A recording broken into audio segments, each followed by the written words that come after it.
नमस्कार, आप देख रहे हैं सत्य हिंदी और मैं हूं आपके साथ कृति सिंह।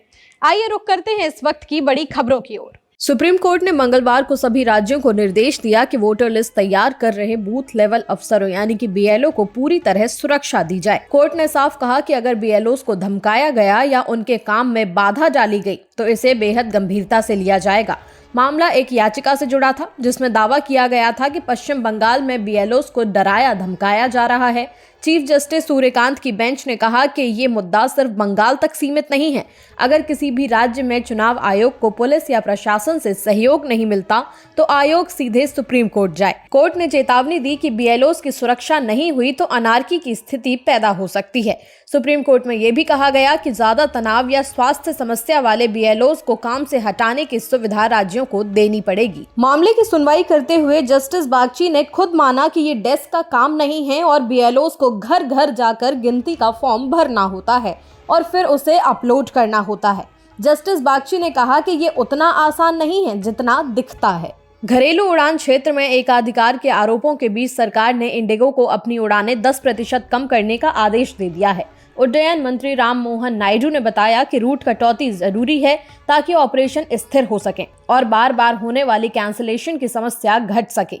मंत्री ने बताया कि इंडिगो के सीईओ पीटर एल्बर्स को फिर से मंत्रालय बुलाया गया, जहां उन्होंने बताया कि 6 दिसंबर तक रद्द हुई उड़ानों के सभी रिफंड पूरे कर दिए गए हैं। बाकी रिफंड और बैगेज क्लियरेंस तेजी से पूरा करने को कहा गया है। डीजीसीए पहले ही इंडिगो को 5% कटौती का आदेश दे चुका था। इंडिगो देश की सबसे बड़ी एयरलाइन है और 65% बाजार हिस्सेदारी रखती है। 10% कटौती का मतलब है इसकी रोजाना घरेलू उड़ानें 2150 से घटकर करीब 1950 रह जाएंगी। 3 साल से ज्यादा समय बाद केंद्र सरकार ने पश्चिम बंगाल में मनरेगा काम दोबारा शुरू करने की अनुमति दी है, लेकिन बेहद ही कड़े नियमों के साथ। नए गाइडलाइंस के मुताबिक 20 लाख रुपए से ज्यादा की कोई भी मनरेगा परियोजना नहीं चलेगी।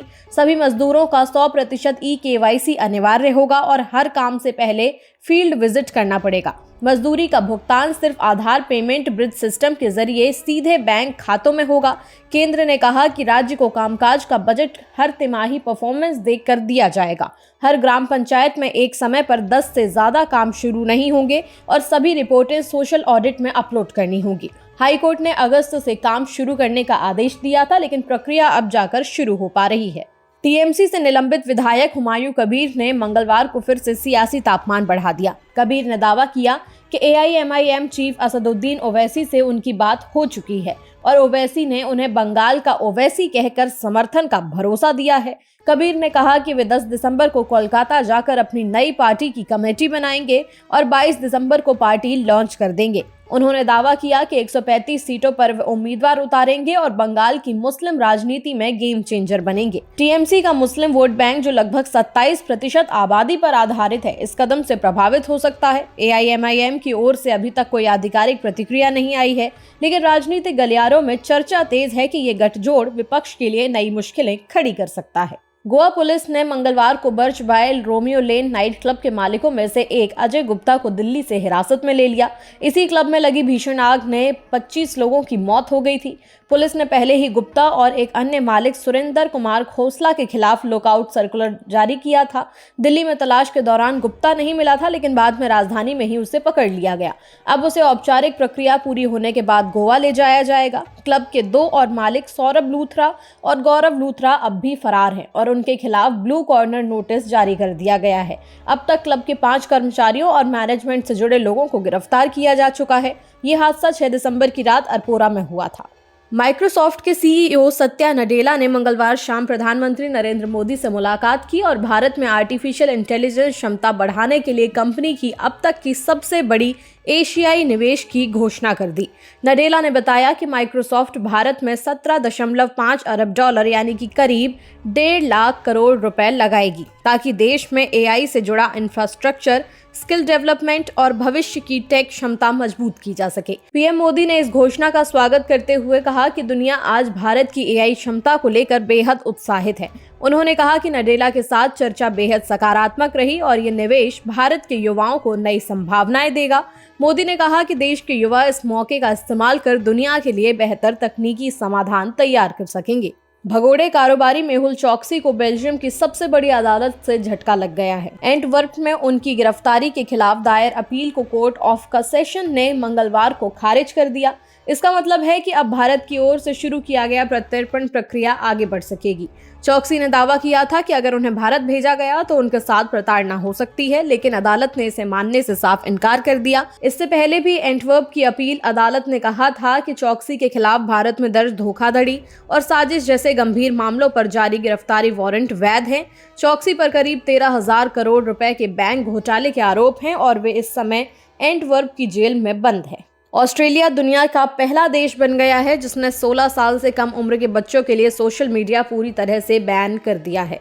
बुधवार से लागू इस कानून के बाद टिकटॉक, यूट्यूब, इंस्टाग्राम और फेसबुक जैसे बड़े प्लेटफॉर्म को नाबालिग यूजर्स को तुरंत ब्लॉक करना पड़ा। ऐसा ना करने पर कंपनियों पर करीब 50 मिलियन ऑस्ट्रेलियन डॉलर का भारी जुर्माना लग सकता है। प्रधानमंत्री एंथनी अल्बनीज ने इसे परिवारों के लिए गौरव का दिन बताया और कहा कि अब टेक कंपनियों पर नियंत्रण वापस लोगों के हाथ में है। कई देशों ने ऑस्ट्रेलिया के मॉडल को अपनाने में रुचि दिखाई है। हालांकि बच्चे और कुछ विशेषज्ञों का मानना है कि सोशल मीडिया बैन से कई युवा खुद को अकेला महसूस कर सकते हैं, खासकर वे जो ऑनलाइन ही अपनी कम्युनिटी और सपोर्ट सिस्टम ढूंढते हैं। अमेरिकी राष्ट्रपति डोनाल्ड ट्रंप ने एक बार फिर से यूरोपीय देशों पर सीधा हमला बोला है। पॉलिटिको को दिए एक इंटरव्यू में ट्रंप ने यूरोपीय नेताओं को कमजोर बताया और संकेत दिया कि अमेरिका यूक्रेन को दी जा रही मदद खत्म कर सकता है। उन्होंने कहा कि यूरोपीय देश ना माइग्रेशन संभाल पा रहे हैं, ना ही रूस यूक्रेन युद्ध खत्म करने में कोई ठोस कदम उठा रहे हैं। ट्रंप ने यह भी आरोप लगाया कि यूरोप यूक्रेन की आखिरी सांस तक लड़ने दे रहा है। उधर ब्रिटेन की विदेश मंत्री यवेट कूपर ने ट्रंप की बात खारिज करते हुए कहा कि यूरोप कमजोर नहीं बल्कि पहले से ज्यादा मजबूत है। उन्होंने रक्षा क्षेत्र में बढ़े निवेश और यूक्रेन को मिल रही फंडिंग का उदाहरण भी दिया।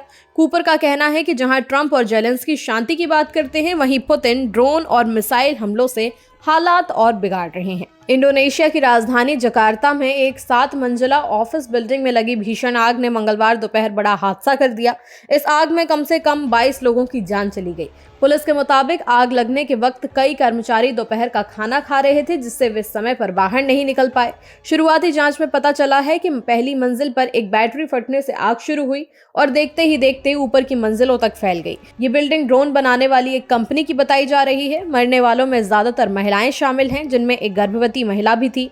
पुलिस का कहना है कि अधिकतर लोगों की मौत दम घुटने से हुई। आग बुझाने के लिए 28 फायर ब्रिगेड गाड़ियां और करीब 100 दमकल कर्मी लगाए गए थे। अभी ऊपरी मंजिलों पर तलाश जारी है। फिलहाल के लिए इतना ही। देखते रहिए सत्य हिंदी।